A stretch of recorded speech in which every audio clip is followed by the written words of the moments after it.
All right, so I'd like to start out by talking about a timeout I just gave and how it pertains to deck building and help people become better deck builders and more constructive people in general. So the comment that I just timed out to start about the Sultai Flash deck here is they said this deck doesn't seem very consistent because there's lots of 2s and 3-ofs. So again, this is why critical thinking skills are paramount to understanding Magic and becoming a better deck builder. So in this deck, you can see I've organized a column here. Are lots of 2-ofs aren't actually lots of 2-ofs. They're a 6-of. Heartless Act, Assassin's Trophy, Murderous Rider, all 3 of these cards fill the same role in that I'm interested in playing 6 main deck removal spells in my deck, and these removal spells are slightly different and slightly better and slightly worse in different scenarios. And this is especially common in bigger non-rotating formats where you have a deeper card pool and a bigger selection of things to pick from. In fact, you could probably even reasonably group Blacklance Paragon in with the removal spells, because this frequently serves the role of flashing in, giving itself death touch, and trading with a bigger threat. So again, when you think critically about what the deck is doing and how it's constructed, these aren't really 2-ofs so much as these are 8 pieces of removal in my deck. And we can highlight this further by looking at the fact where when you look at the cards I am playing 4-ofs, you'll notice that the unique, powerful cards in this deck that I don't have other cards that are similar to them, I am playing 4 of all of the unique types of cards. Otts, thanks for the 7 months. I appreciate it. Welcome back. So all of these are unique, powerful effects, and we're playing 4 of each of these because there aren't other things that we can fill in. So we have Omen of the Sea here. Our things that are 3-ofs, we have Omen of the Sea here. It's just kind of filler, helps us smooth out and find our powerful 4-ofs more consistently. Brazen Borrower is almost interaction, but not a permanent hard removal spell, so I don't think it gets fully grouped in with these. Also another threat. Spectral Sailor, I think Spectral Sailor is actually the only card in here that I would really consider a full-on 2-of. It doesn't get grouped in with anything else. And this card's just additional card advantage that we can pour our mana to in the late game if we flood it a little bit, while also occasionally being played early to apply pressure. So a lot of people will note that the majority of, or all of the spells in this main deck are actually standard legal. That being said, this deck is much worse in standard for this reason right here. We've got 8 buddy lands here. And these lands are so critically important to playing this archetype because you'll note that we have double blue and double green cards as well as double black. And having to play Fabled Passage and a bunch of basics in standard makes casting these spells consistently much, much more difficult. I'm kind of on a short fuse this morning, so I'm just going to time out even new people aggressively. Again, remember, comments like, this exclusion is strange, this is weird, that's bad, those aren't helpful, those aren't constructive, those aren't actionable. I love when people suggest cards in useful and constructive manners, but try to focus on the why, what problem you're fixing. Say, Jeff, this is a card we should include because it fills this role. This is what we could cut to try and fit this in. Remember, Magic and deck building has a lot of variables in it, and you can't just put every card that's on theme or seems good into a specific deck. You have to have reasonable, meaningful ways to cut them down, and in my opinion, the best way to narrow down those lists is to talk about what problems they're solving and how. So let's go ahead and pop on into a constructed event here with this one. This is actually our second time. It's actually our second time here playing Sultai Flash in Historic. I think if this run goes well, I'm probably going to get this one added up to the website as well. I'm also on a short fuse today, but can't time people out in my job. It's so frustrating. Thanks for the biddies, boss, and I hope your day has an upswing.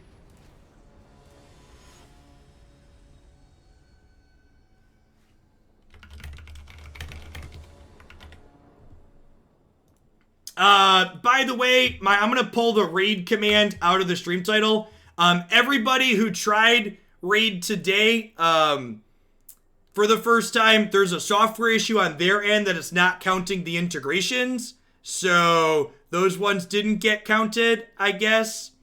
Let me find out if they will get counted later, if I need to have people wait.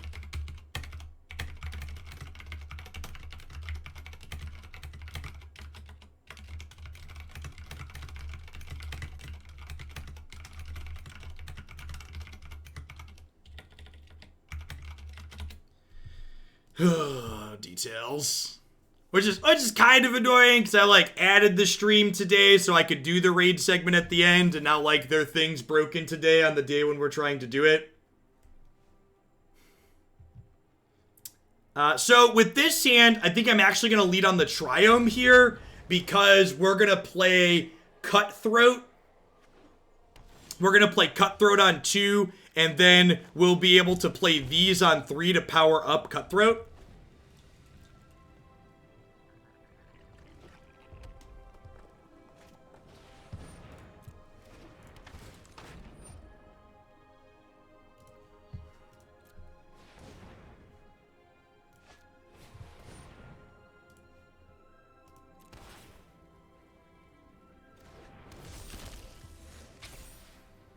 So I was originally going to be off today, and then Raid asked me if I wanted to do another sponsored segment for them. And I play a lot of Raid off stream. So, like, when they asked me if I wanted to do another one, I was like, yep, in.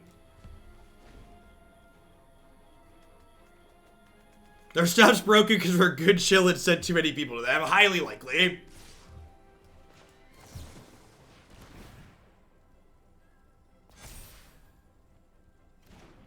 Thanks for the half a year, Zach. I appreciate that. Welcome back. I think I'm actually going to go ahead and do this and then play Sailor and make this a 4-3 here.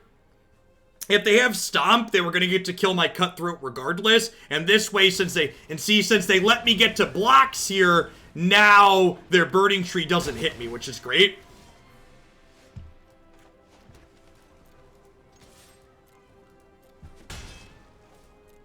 This deck traditionally plays Merfolk, Trickster, Call the Mr. Chainsaw. What does traditionally mean? Can you show me some examples? As far as traditionally goes, this archetype isn't really an established archetype. Hey, Hedgehog, thanks for the 14 months. Welcome back. Well, it's been a while since we've played that deck, Lucky. Those are phenomenal draws. Those are phenomenal draws. So now a real question is, I might wait to play this till I play the other Slitherwisp. Although playing this probably means I draw enough action. I think I'm gonna play this at end of turn. There could be merit to waiting. Yeah, I think I'm not supposed... Being mana efficient's a big appeal in a matchup like this. That's phenomenal. Alright, let's do this.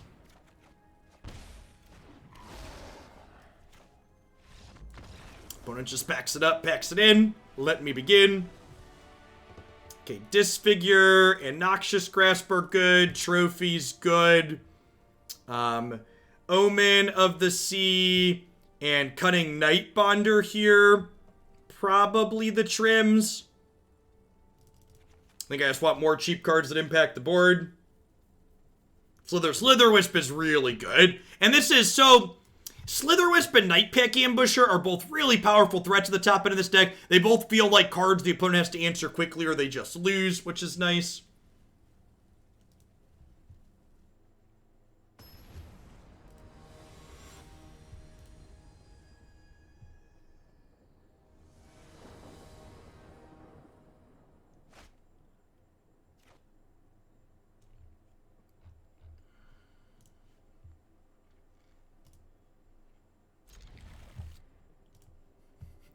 Why no Tempest? Jeff, your deck has one basic island in it. Get Tempest shit in there. What are you even doing with yourself, Jeff?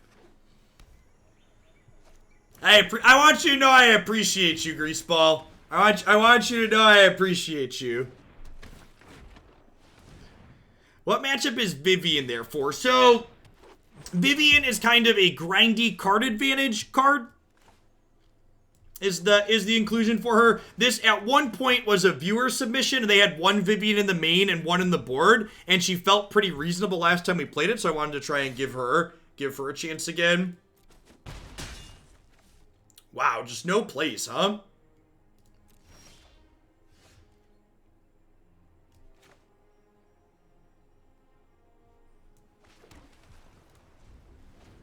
I don't think I want to disfigure here.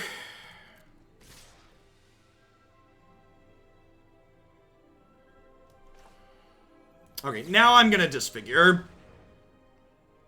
Yeah, I feel like I don't want to deploy this because they probably just have removal spells in their hand. And now this is a great draw. Now I can play this, and then next turn I can go Slitherwisp and then also play Sailor and draw a card with it. So I'm gonna play this before blocks, and I'm expecting it to get stomped here. But if it gets stomped, I still get to play this and draw a card with it.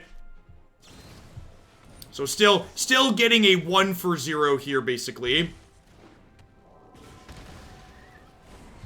I don't think I want to trade here. I think I just want to keep my Sailor around.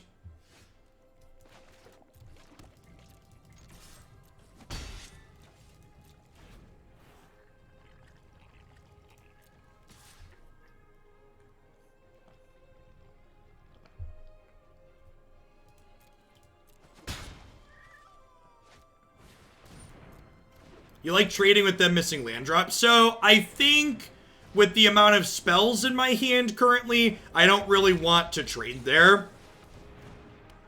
If that makes sense. I think if I had more spells in my hand, I'd be okay trading, but I think I'm gonna need to activate this to win this game.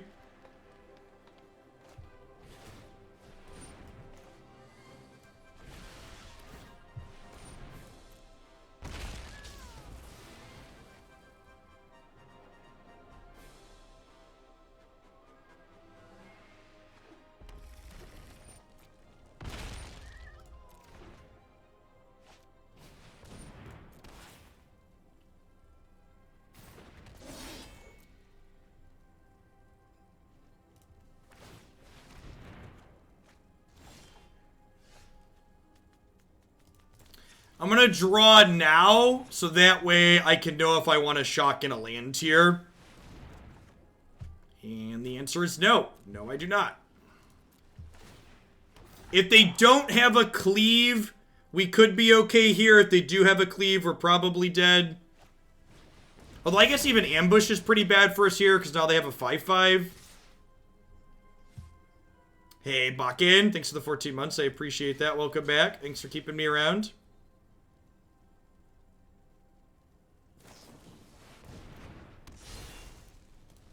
That's just how Magic goes sometimes. Sometimes you draw all lands and they have second removal spell cleave. Yes, that is how Magic works, Mono. Rage got a land. I think this deck's only playing like 25, right? Yeah, I actually think the land count in this deck's kind of low. There's a chance, there's a good chance we should be playing 26 with the 4 cycles.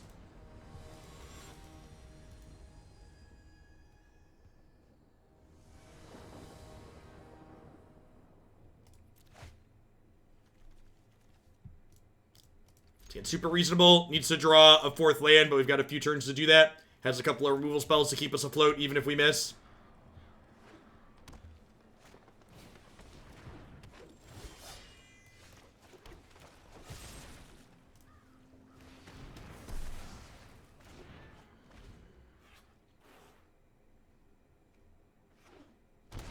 Jeff doesn't cut land, so he should rage, add a Yorion, and add 20 odd lands. Lol.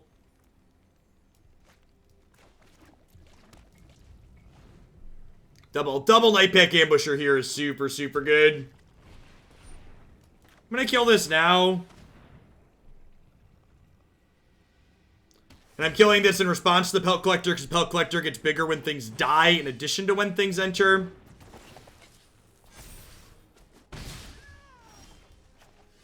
That's an excellent draw.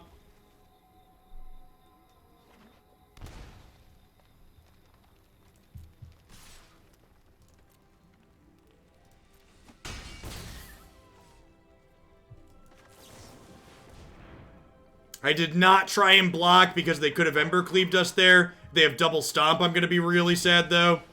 They have double stomp. It's super unfortunate. Thanks for the 21 months, Forklift. I appreciate that. Welcome back. I think cards like Frilled Mystic and Nightpack Ambusher are important enough to draw consistently that you just aren't interested in playing more cards in your deck.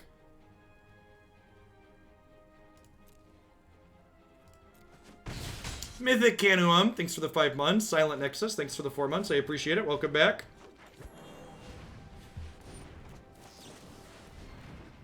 This is our best draw next turn. Like, even untapped land's pretty good here. Blacklance isn't terrible. Yeah. Imagine if all of these were basic lands right now. Imagine if all of these were basic lands right now.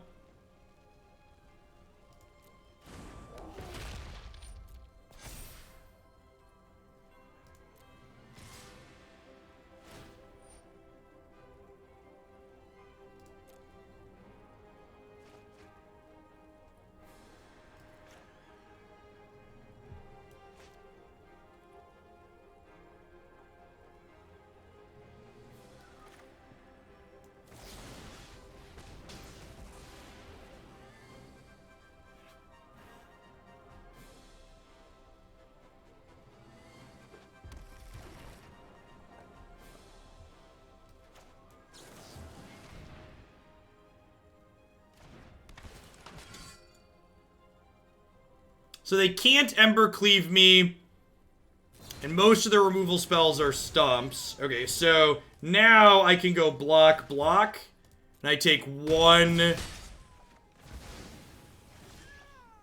And then with this Frilled Mystic, I would bet this game is over.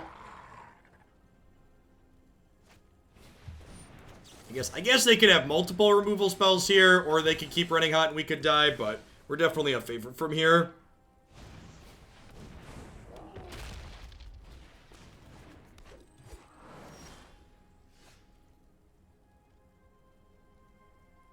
Hey, not a problem at all, Space. We've had a wait list going, so people that drop out, it's not a big deal.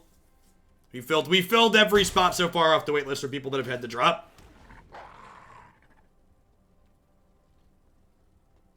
That's a good thought, Rufio. Sure. It actually ended up working out okay, I think.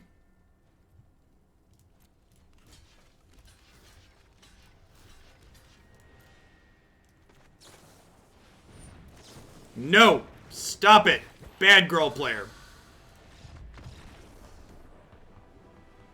Yeah, then they would have had a chance to stop the Ambusher.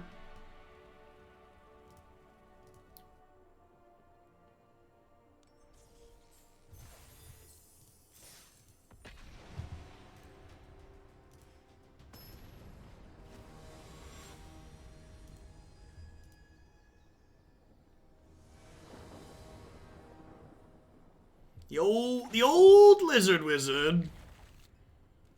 Yeah, hand looks great. I think I'm again going to... against Yorion. Okay, against Yorion.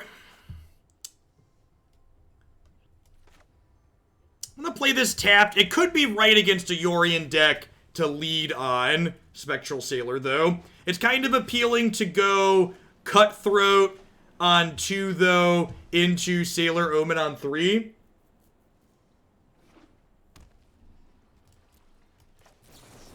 Min-max, thanks for 16 months. There could have also been merit there. There could have also been merit there to playing this on 2, so that way they couldn't Mystic Dispute me. You'll notice I'm shocking in this breeding pool, even though I have even though I have this land that doesn't hurt me in my hand. And the reason for this sequencing is this way I'm not signaling to my opponent that I have Nightpack Ambusher next turn when I play this untapped.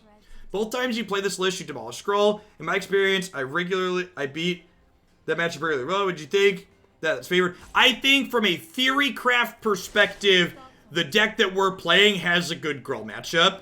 I think good removal paired with threats like Nightpack Ambusher make our deck super reasonable. In those matchups. Why did we not Omen before Narset? Because I have no reason to Omen before Narset? Why would I Omen before Narset? Can you explain?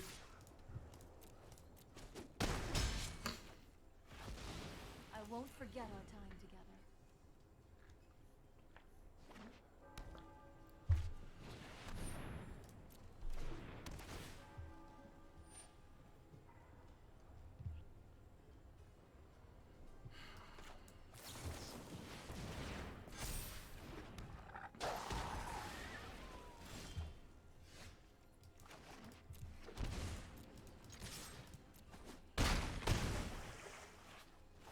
And now if they sweep the board next turn like they probably need to, I get to play another Nightpack Ambusher. HA3 releases tomorrow, usually about 10 a.m. Central.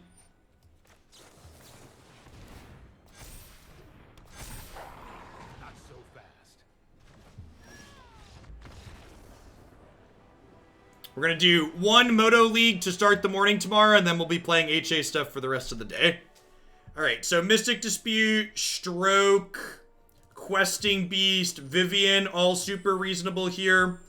I want to trim Blacklance Paragon and Heartless Act as cheaper removal spells. Honestly, probably Murderous Rider too here. There could be merit. Maybe I trim the Assassin's Trophy as well. We're definitely the beatdown in this matchup.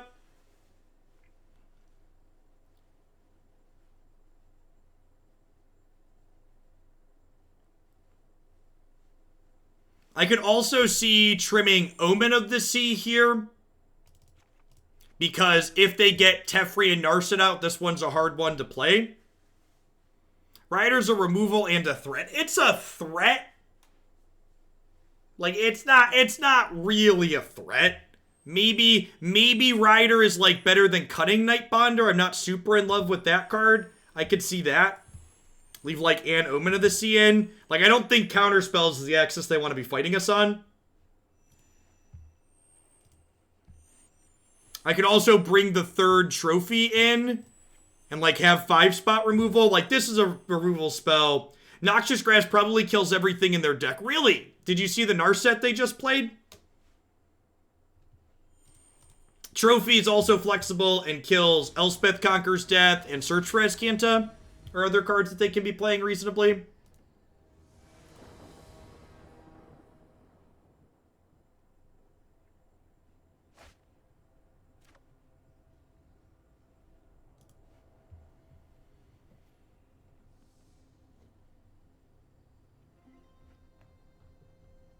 Arena deck submissions are going to be $25 moving forward. That is correct. For the time being, I'm going to be leaving Arena formats at 25 and Moto formats at 50. Why would you mulligan this hand? It has 2 early threats, and it has a removal spell, and it has all of our color of mana. So people that want to mulligan this hand, please articulate yourself in chat as to why you think this hand should be a mulligan. This hand basically does everything we want. Has pressure, has a Scotch of Disruption, and has our colors of mana.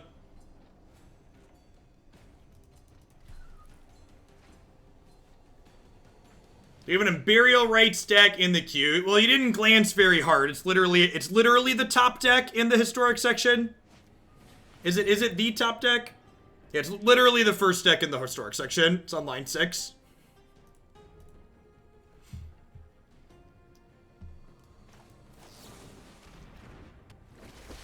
It might be too slow with the tap lane. So again, can you articulate me as to what you think a faster hand looks like? Okay, again, the specific details are what really matter here. I only have 2 1-drops in my deck. So like again, this isn't your corporate office. Don't be vague. We're looking for things that are actionable here. That's more like it. So, like, what am I mulliganing for if I'm mulliganing that hand?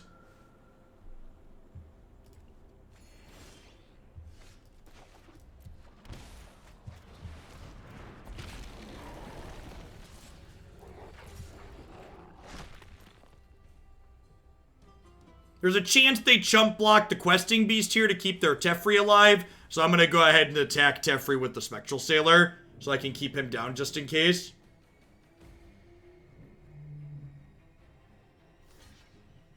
Time for plan B, as soon as I think of one.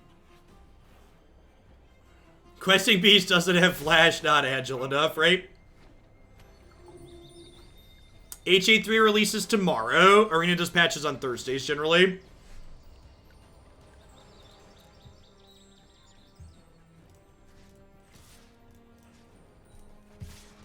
This is the instant speed Kaya's Wrath, I assume.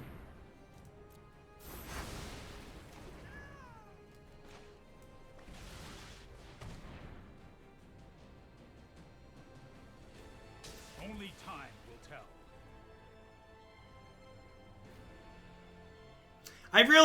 This card's like, to set a low bar, this card is marginally less offensive in bigger card pool formats than it is in standard. But I genuinely would not mind. I genuinely would not mind if they gave it the Oko treatment and just got rid of it. It doesn't matter if I trophy first. If I trophy first, they just Kaya's Wrath in response. That's how Magic works, chat. You're right that I technically didn't give my opponent a chance to make a mistake, but if they're playing reasonably, they're not going to make the mistake.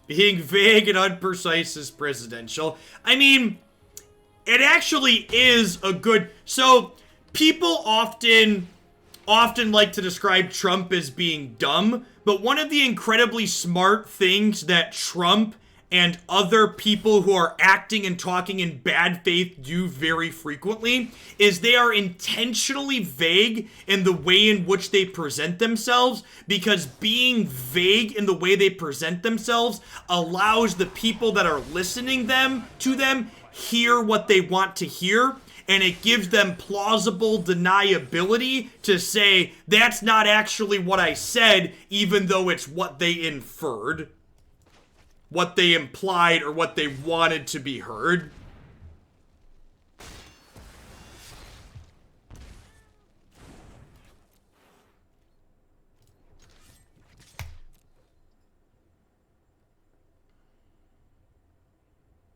Yeah, could be Shark Typhoon here.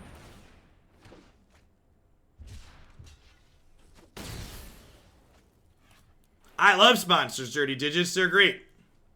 I think we're dead here at this point.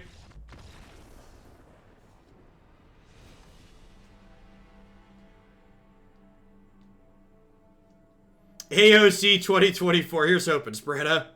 Here's hoping. Here's hoping there will be elections for her to run in 2024.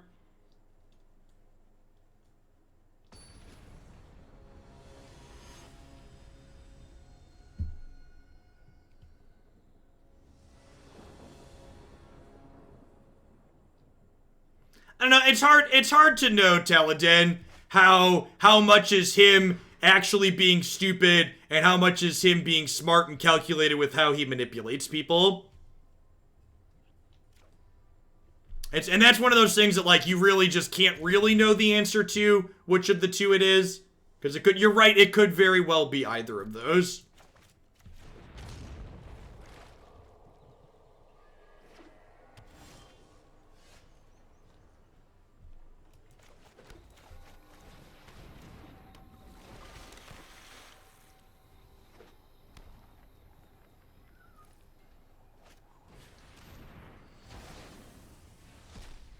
I mean, you could argue that every year in the United States the election has low turnout. So, you know.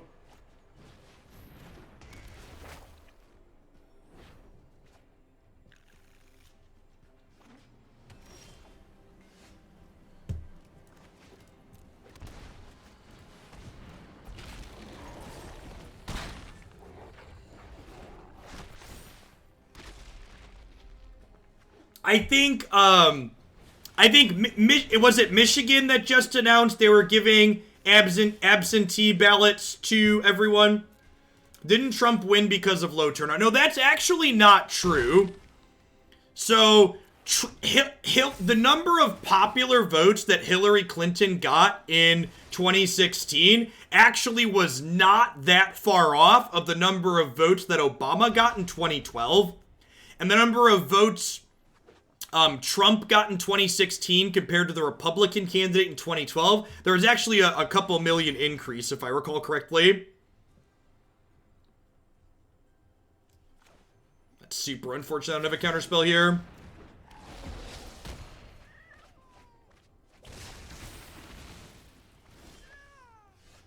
Right on time. Disdainful Stroke. If you do a quick Google search, there's really good Wikipedia pages that highlight all the stats on who voted when and where.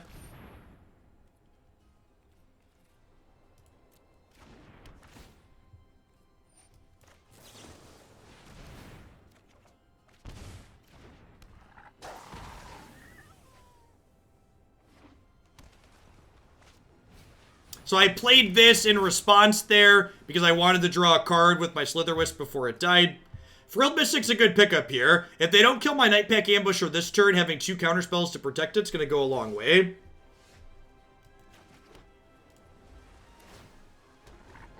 We're exactly 1 counterspell. So, not strictly. We have Nightpack Ambusher going here, which is pretty big. Although I guess they have a bunch of O4s, so...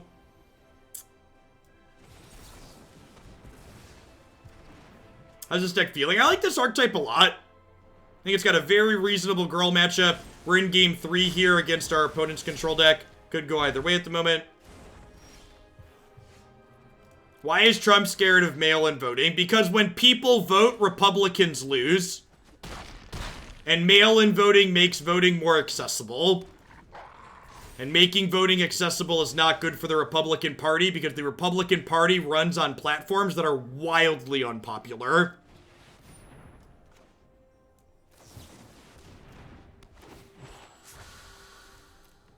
It's a shame we didn't have another wolf there to blow them out.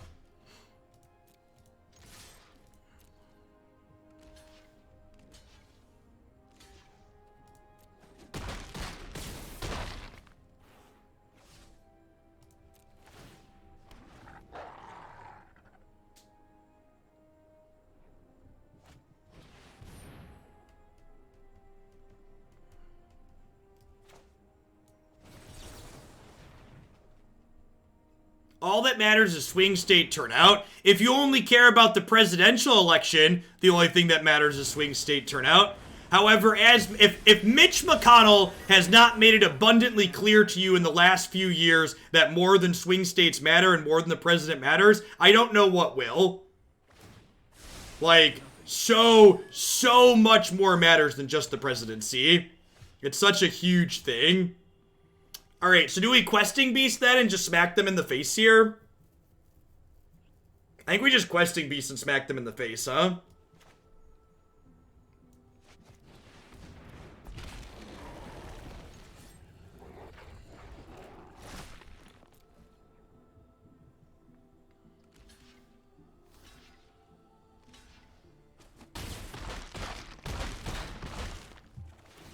Does Illinois have universal mail voting? I am not sure offhand, I'm gonna be honest. I need to look that up. That's something relevant to my interests for the fall.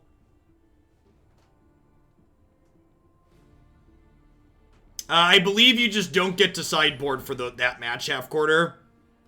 Oath-Akai is a good pickup here because it lets them Oath of... Oh, they're not killing Questing. I was gonna say, they can Oath-Akai a Beast and then Yorion Oath-Akai a Beast.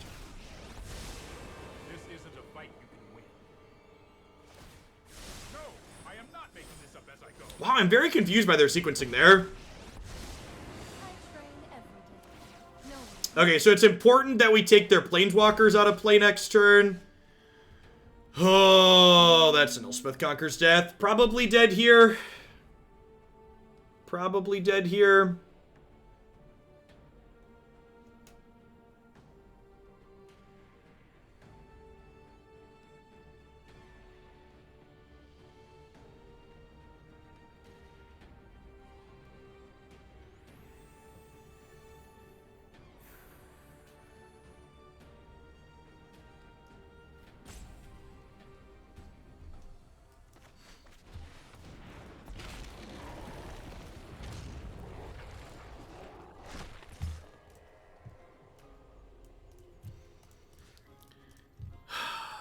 The problem with this is they gain 2 now.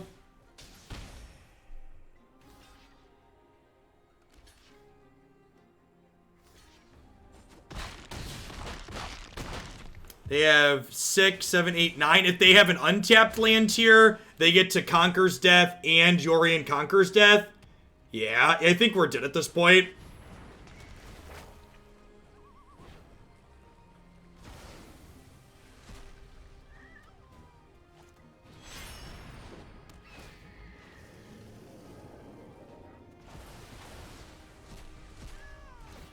They were just not successfully able to get under them this game.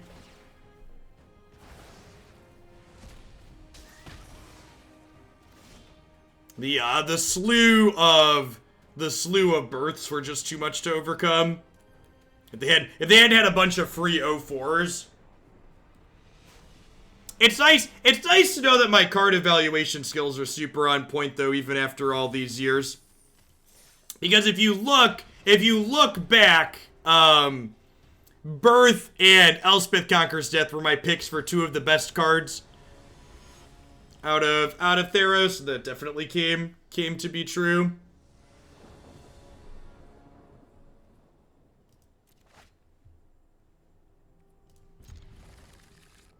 Sand needs to draw a land, but otherwise pretty reasonable.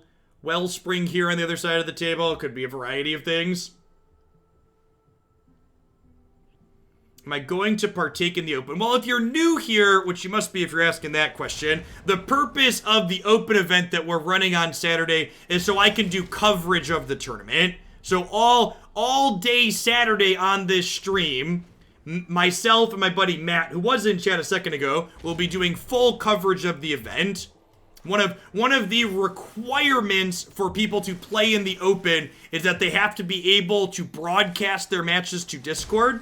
Which is a good reminder if you're playing in the event this weekend and you've not already tested that, I would recommend testing your computer and internet connection's capability to broadcast to Discord.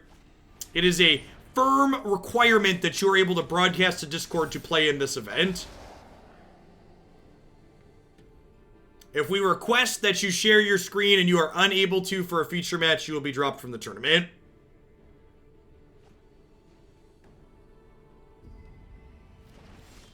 I don't think that's true, Bob. People like Croakies almost assuredly play more Magic than I do.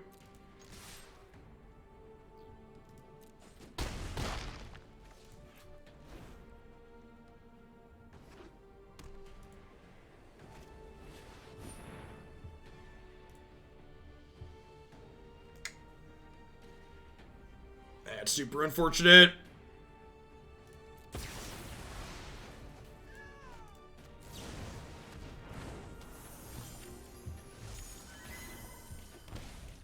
Playing Magic also doesn't automatically mean you're qualified or capable of evaluating cards. Look and see at the multitudes of people who probably have played more Magic than me. That are consistently wrong at what they think cards will do in formats like Modern.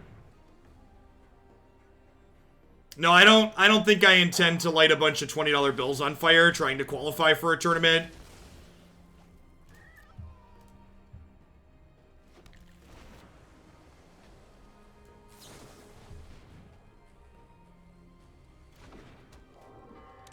Do we have to broadcast the whole time or just if we get featured? So how the event works is, at the start of each round, before the matches start, we pick, you should not begin your match in the Open until all the feature matches are called. And if you are a feature match, you need to begin sharing your screen.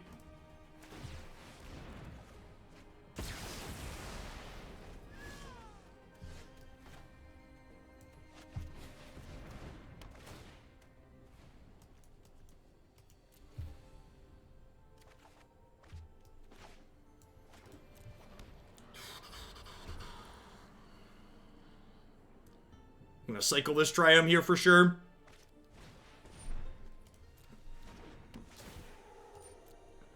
The old 0-3 for one.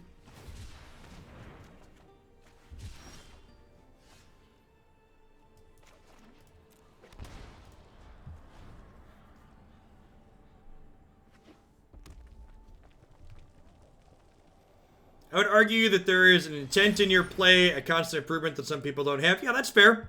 The way I approach evaluating things is definitely different than a lot of people too.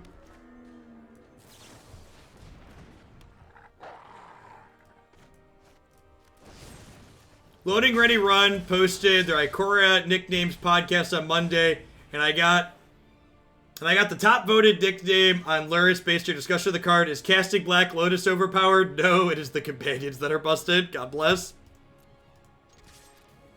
We did not win the Yorion match, no.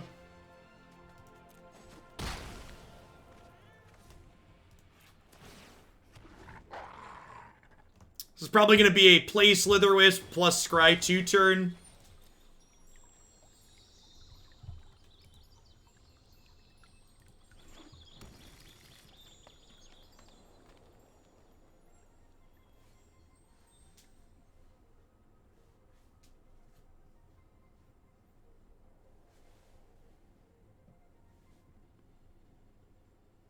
Is there a way to keep people honest and not stream snipe their opponents? Yeah, it's against the rules to do so.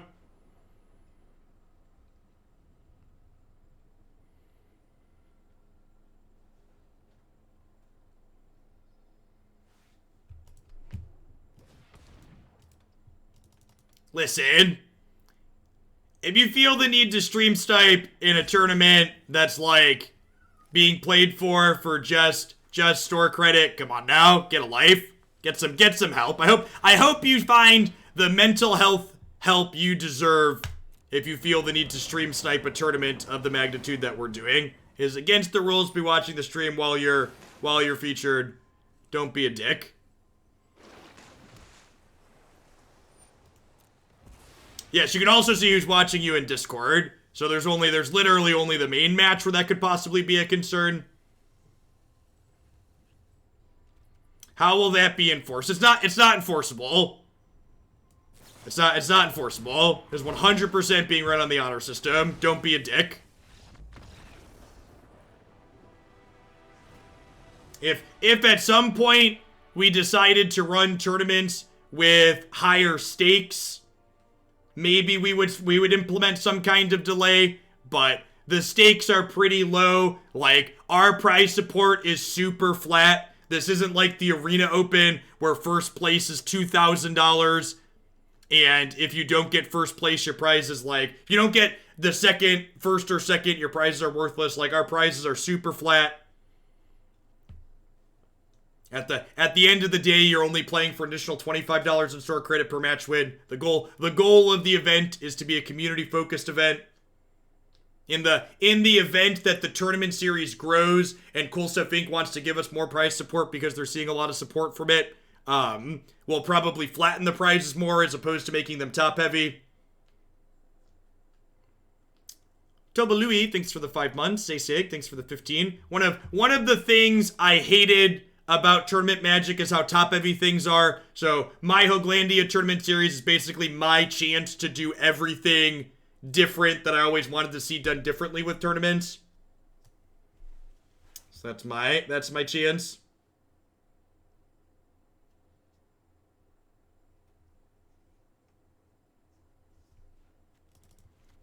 I think Disdainful Stroke probably comes in here. Sorry, back to this. Heartless Act and Trophy don't seem very good. Blacklance Paragon doesn't seem very good. Opponent's deck seems more controlling. Questing Beast to maybe run them down could be okay. They probably don't have any counterspells. Maybe Cunning Nightbonder comes out. Maybe I'll leave a couple of trophies in for a little bit of flexibility. They do have Wellspring we'll need to kill most games.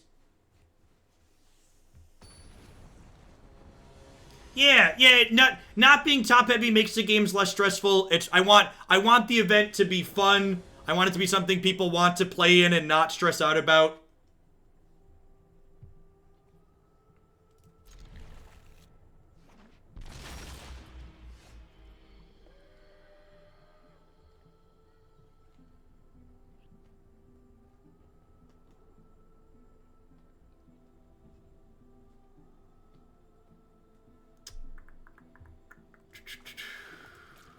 What do you do with cool stuff credit if you're from Europe? You can resell it, or they do ship to Europe. Like Enya there said, they just got something shipped to Europe with their prizes from the last one. So the store credit is just a code that I'm giving you, so it is technically transferable. The counter in the corner is for the raid sponsored stream we're gonna do later today. However, their software is currently having issues, so if you do download it and play through it, it's not currently counting people doing that. We're still going to do the raid sponsored segment today because that's part of the reason why I added a stream, but the counter's not currently working, which is unfortunate. Hopefully they get that sorted. Usually they give me like a week to get installs, so I'll see if they do anything about the fact that it just like didn't work for a majority of today.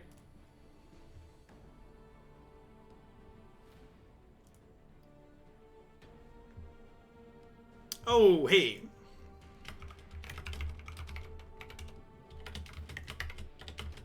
My person said it should be working again now. So if you haven't checked it out, at least it's working now before we get to the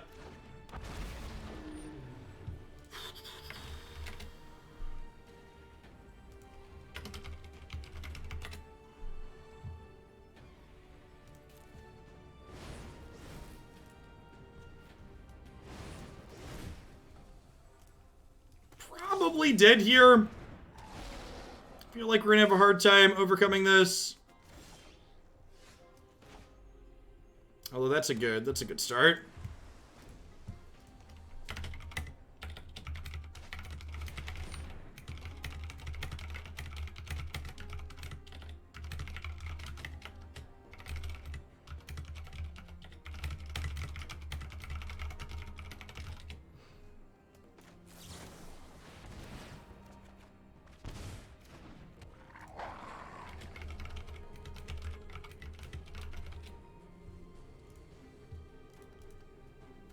Thanks, Terranter. Yeah, that typing was me just messaging the person that's working on the raid campaign with me. Asking them what happened to the people that did it while it wasn't counting them.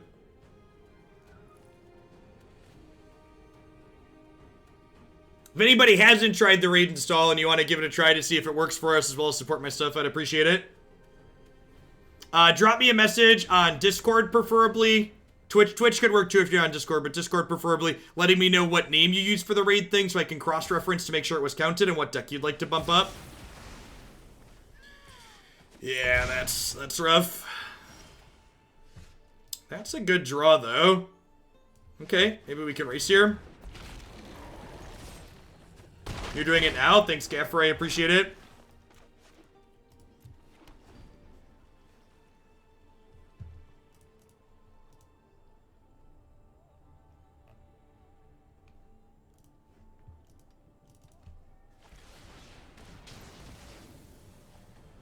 I unfortunately have my only basic in play. Just gotta pass here. Kind of expecting another removal spell since they killed that. Might just see Tamiyo come down and repick a removal spell, though.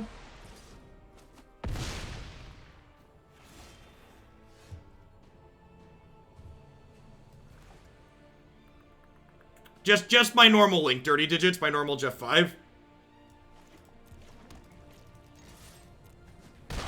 I mean, to be fair, the lifelink is making it hard to race.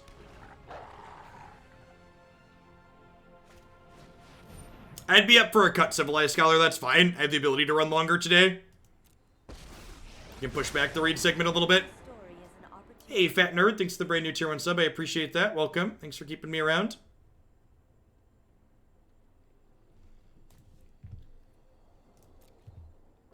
See what they pick up here with Tamiyo. We might have to bounce this Niv Mizzet with Brazen Borrower, which would be unfortunate.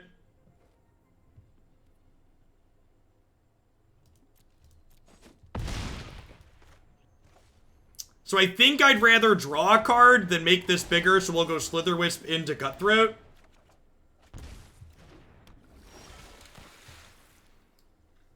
Seven, 8, 9, 10, 11, 12, 13, 14, 15, 16, 17. Are we 1 point short of lethal right now?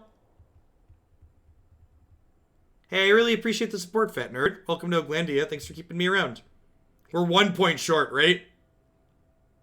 This is 4, 7, 10, 12, 16. Those Clarions really did it. Okay, so I'm going to do this still, though. And I'm going to go ahead and hit them with this. And then I'm going to go ahead. Yeah, I counted the life lost from Flash. This is 17. Yeah, I counted that, chat. I know what my magic cards do.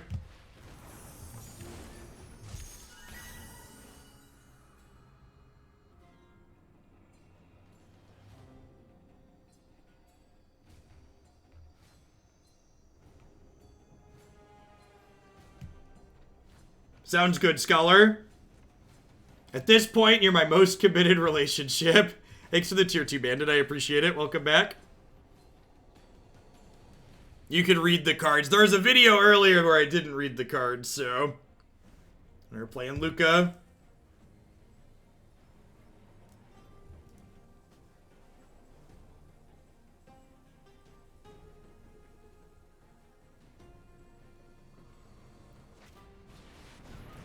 Sick.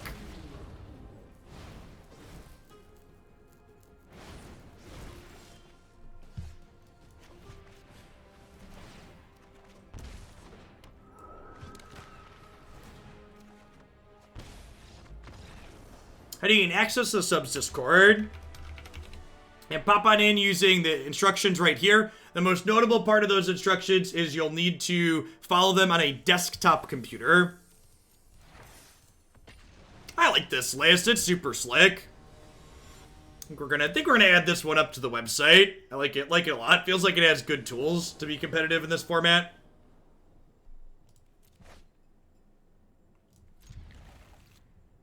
I don't know how I feel about Cunning Nightbonder. Feel like this one's maybe a weak link. It's also kind of okay at ramping into Nightpack Ambusher though, so it could go either way.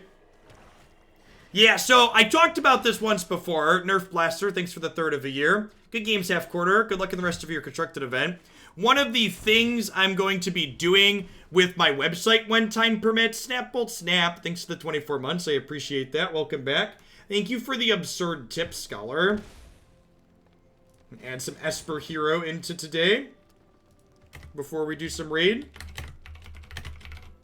Sorry, to complete my thought, one of the things I'm going to be doing on the website is that, one of the things I'm going to be doing with the website is that, people, OG Hoglandia folks who've been here for a long time, you remember the modern page on my website had search and filters and decks were tagged with different things. I'm going to be emulating that for the historic section on my website. Yeah, the raid thing should be working again now, my rep said. I just want to enjoy my highlighted blue crown. Sounds good, Bob. You have to play through the tutorial after installing to be counted, but if you do that, it should pop up in the corner. So, the historic section of the site is getting enough decks that I'm going to add it. I'm going to break them up based on proven, fan favorite, and meme. I'm going to sort them based on archetypes as well, so you'll be able to search for aggro, tempo, control, combo, etc. I think the modern page of my site is actually still up. It's just not linked anymore. Is that true? Yes, here. If you want to see what I have, this is the page on my site. And you can see the search filters. Those modern pages are all still live. They're just not linked directly. But I'm gonna do something similar to that.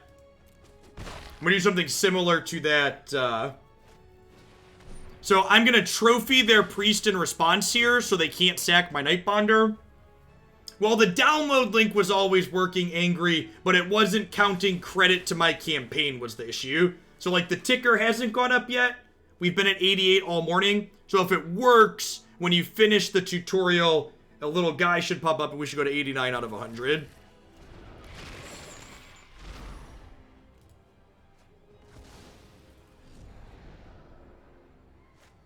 If we draw a land here, we'll be an untapped land. We'll be in a good spot, and we know where we are, so that's great. I did not get confirmation on that yet, Terran Terror. I'm waiting to find out.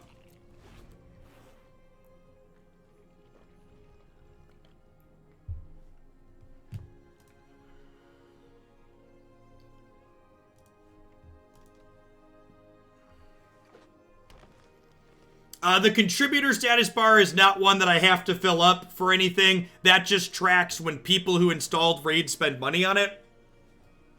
Because it does use a free-to-play model, but you can pay to accelerate progress. Why trophying instead of borrowing? Because I want to kill their priest. The Jundluris deck is very good. I think it is super reasonable and competitive. This is one when I have time.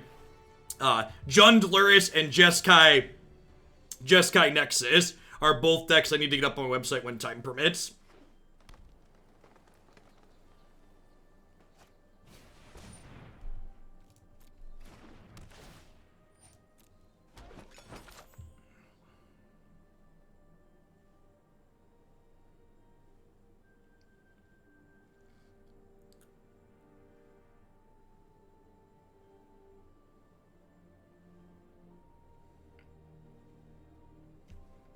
Thank you, Bob. That was a good submission. Jeskai Nexus is the Planeswalker Nexus deck. Yes, the freak. Sarah to Slith, thank you for the brand new Prime. I appreciate that. Welcome to Oglandia. Thanks for keeping me around. Definitely got a Frilled Mystic that one.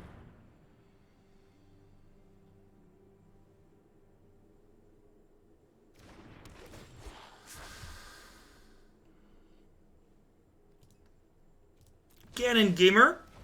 Been watching for a while, has gifted a sub, and I'm here to sub with my own hard-earned money. Love the content. Well, thanks for contributing, keeping me around, Ganon. I appreciate that. Welcome back.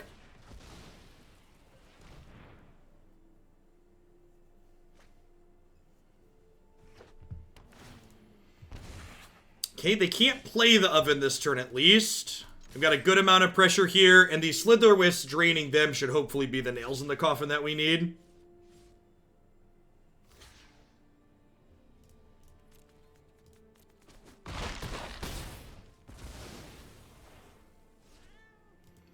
Yeah, the raid segment will go up on YouTube. I'm just going to play with my regular account, Zach. I'm going to talk through some of the details and talk about some of the things that are like things I'm doing because I'm further into the game and stuff like that, but I'm just going to play on my normal account. I thought about making a new one, but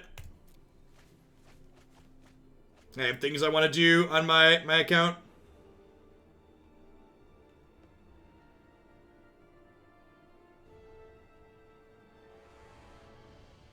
We did have someone add an additional historic deck for today, so we are going to do one more historic deck after this before we do any raid. And a very generous donation from Scholar.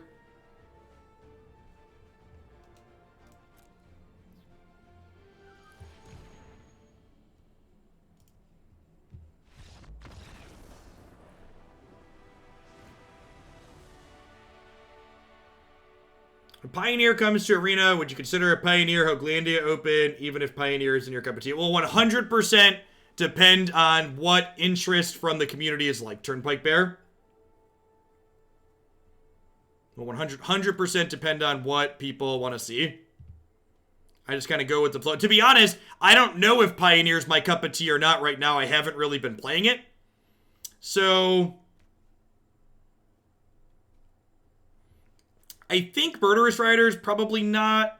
So I'm going to trim the Cunning Nightbonders and get Questing Beasts in here as a way to beat them down through their potential blockers. I want to leave my removal spells in for killing their Croxes and stuff. Maybe trim a Brazen Borrower here too, because bouncing's not that great. Although I guess bouncing is good against Croxa. Maybe I'd rather trim an Omen. Let's try this.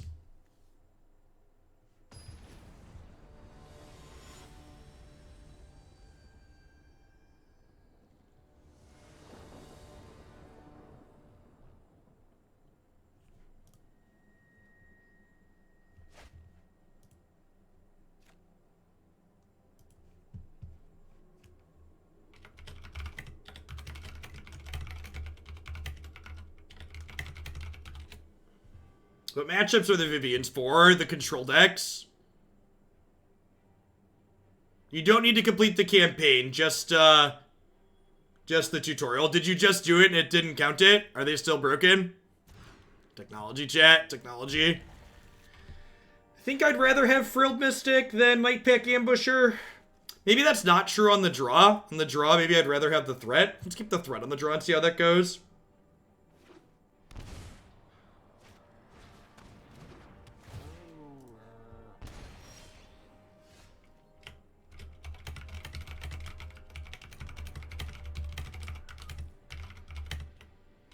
Yeah, completing the campaign is not a short amount of time. It's just the tutorial.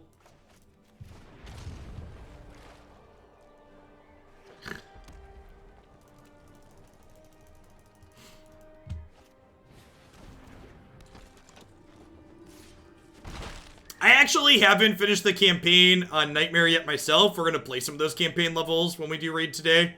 And see if I have stuff geared out and built that can get through the last few stages.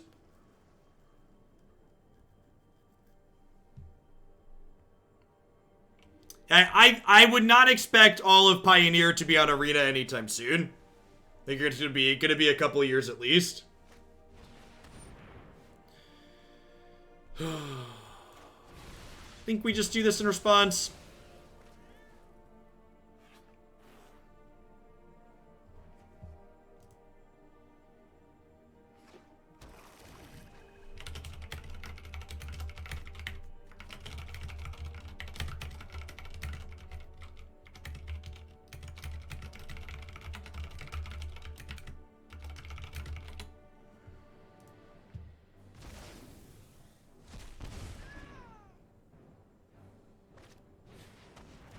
Yes, yeah, it's a good observation. Got rewarded for keeping a threat over Frilled Mystic for sure.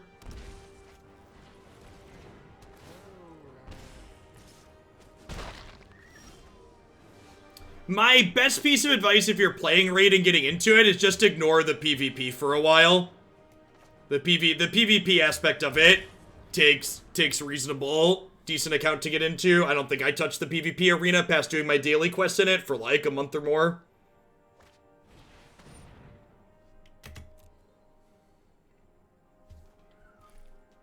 So I shocked this in case they wanted to play Luris this turn.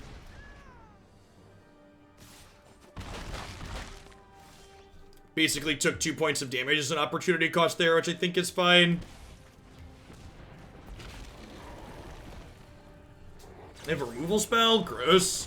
So, if they draw a land next turn, they get to go Luris Priest, and then we're probably dead.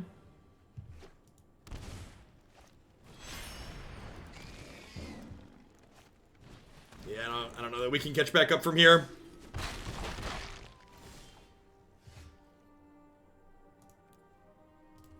That's not even strictly true, Wolfie. You still need gear to put on them, too.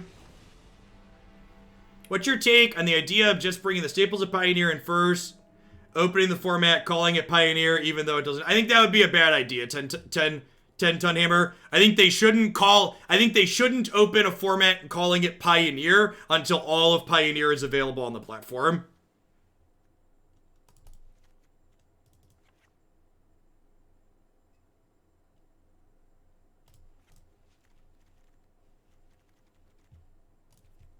I'm going to put in some more removal spells here. Noxious Grasp kills Luris, so I think that's worth it.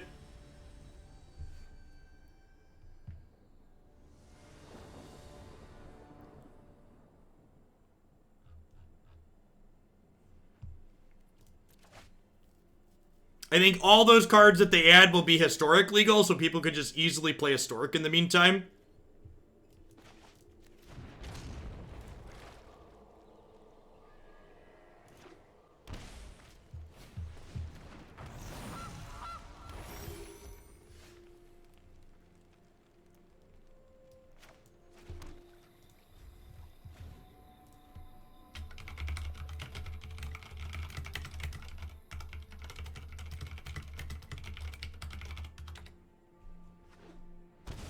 How much longer until the Esper deck? If we win this match, we're going to play one more. If we lose this match, we're going to move to Esper after this, because we'll be 2-2.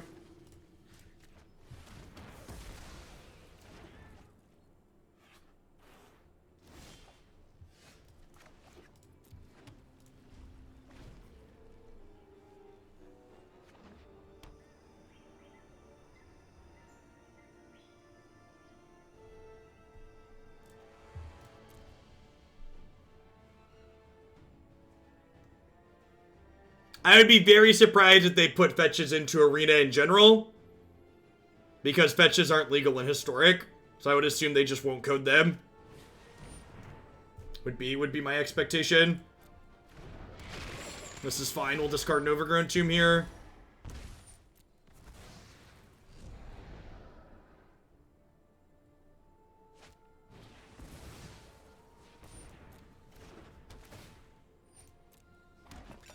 It's funny, I realized it the other day when I tweeted about it, but like, Pioneer in the course of just a few months repeated every mistake that Modern had made in several years, even down to the point of banning Splinter Twin and then printing more obnoxious combos into the format. We've played Mardu humans on stream. We've not played 4-color humans. I don't think the mana base is quite there for 4-color humans yet. Maybe Ancient Ziggurat will change that, but it's hard to say for sure.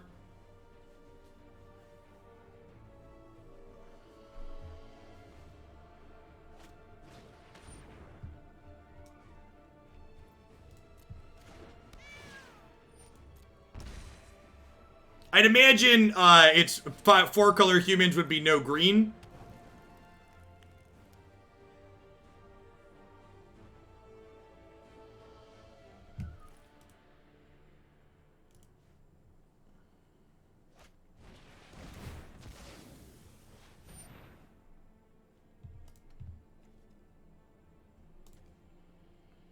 They're just, wait, they're targeting Kroxa? Sure. I'll discard a card. Like, if they targeted Priest, I'd feel obligated to counter here. But, like, this doesn't count as escaping it, so it's just going to go away. Thanks for the entire year support, D-Mills. I appreciate that. Welcome back. Thanks for keeping me around. The easy land discard. For sure.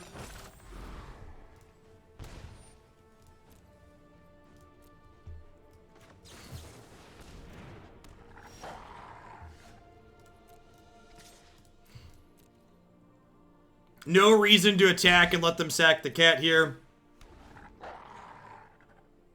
Yeah, could be that they want mana for the goose. That's a fair assessment. These do also let them draw cards to trail.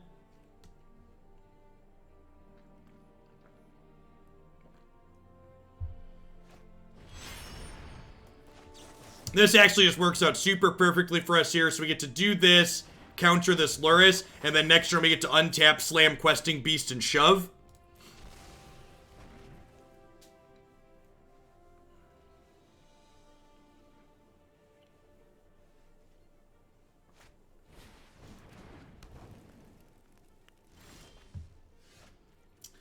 He said before drawing another Frilled Mystic.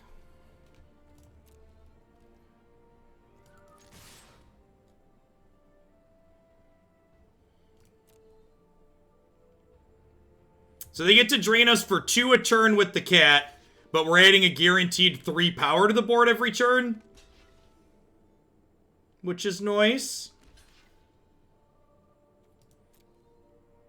I would be pretty surprised if we don't have a number of people drop Friday night or Saturday morning.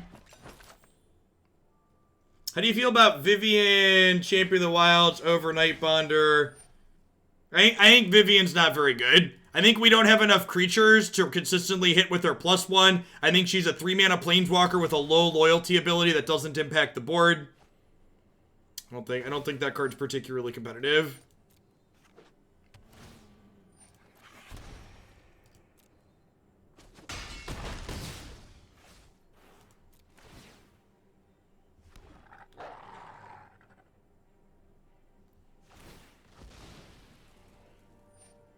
I think the 2/2 flash for 2 while being unimpressive is good enough against the aggressive decks that it's fine.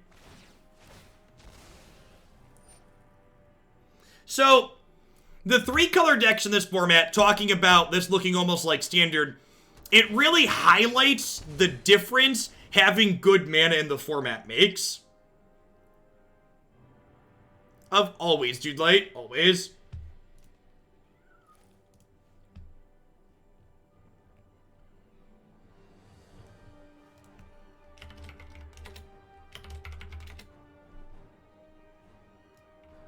I'm gonna get rid of the 3 deck Q points thing from the raid command for now, because I don't think the raid thing is actually counting, and we might just not worry about it.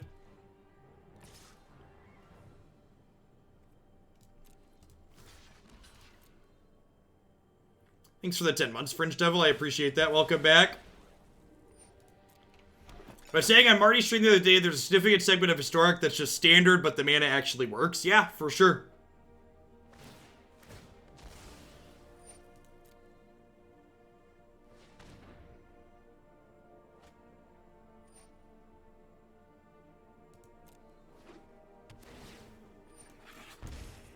Yeah, I don't think it's actually working, so that's unfortunate. But again, it is what it is. I can't really do anything about it. Am I end stepping? No, they're gonna play Priest, right? So I get to counter this.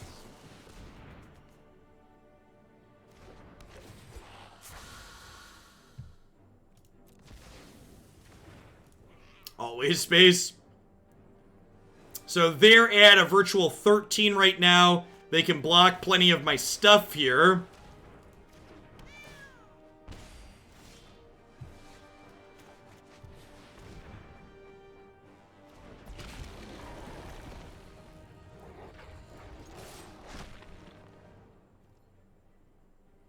I don't know what you think it's missing.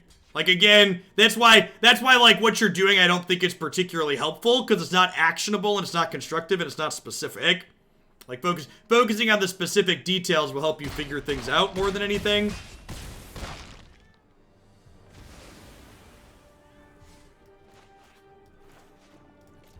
Are we dead? So this cat does... The cat does 2. Yeah, I think we're actually dead, right? Because the cat does 2 this turn, they do 2 next turn, they escape Croxa, they kill us, because we didn't draw a spell. So was I supposed to hold... I think I was supposed to hold Questing Beast here, because I drew a land.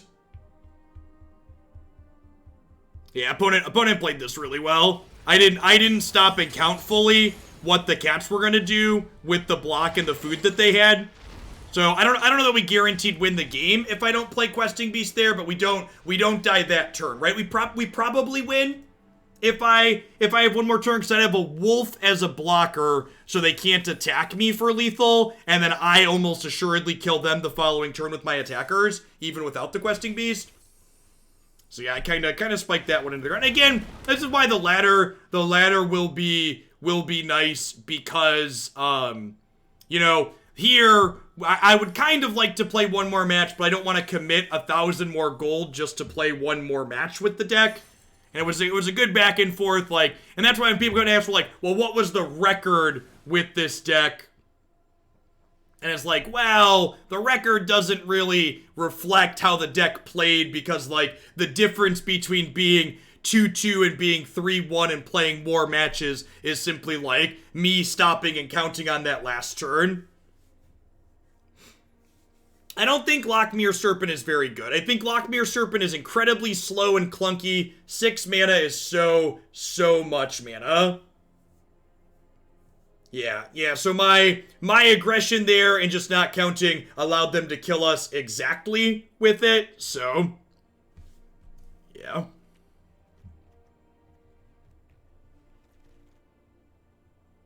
Alright, as far as wrap-ups on this deck go, I don't really know that I have anything that I would change. I feel like we have a good mix of tools. I think this card is probably one of the weakest things that we're playing, but I would want to log an incredible number of games against aggressive decks like Gruul before I considered cutting this. You'll win a lot of games in the aggro matchup just going Nightbonder into Nightpack Ambusher. Against mono red and mono white, even having a cheap threat to flash in and block in the early turns can also tend to be very valuable, so... Having good mana to allow us to play all 3 of these cards feels really good. And yeah, I like the core of this. Once I get a chance to get some more banners and do some updates to my site, this is definitely one that's gonna be added onto it. The mana is fine. And again, I would consider you to stop saying things and thinking things like the mana's rough. Just stop. In the time it takes you to type that out, you can very easily do the math. And again, let's just do the math here for people that are lazy and don't want to do it themselves. There are 12, 18 black sources in this deck. There are 12, 17 green sources in this deck. There are 12, 18 blue sources in this deck. We are 18, 18, 17 on the mana, which is more than enough to cast all of our spells consistently, especially when you factor in our ability to see a couple of extra cards with these. That's more than you need. It's right about where you want to be. 17 to 18 is about the goal where you want to be to cast double colored spells on 3. All right, what are we doing? We had a cut the line for Esper Hero, so I'm gonna hit a quick ad roll while I get things set up and flipped over for that one. Because it was a cut the line, I need to get it imported still, so we'll be back in just a few minutes with some Esper Hero. Thanks for hanging out today, folks. Don't go anywhere.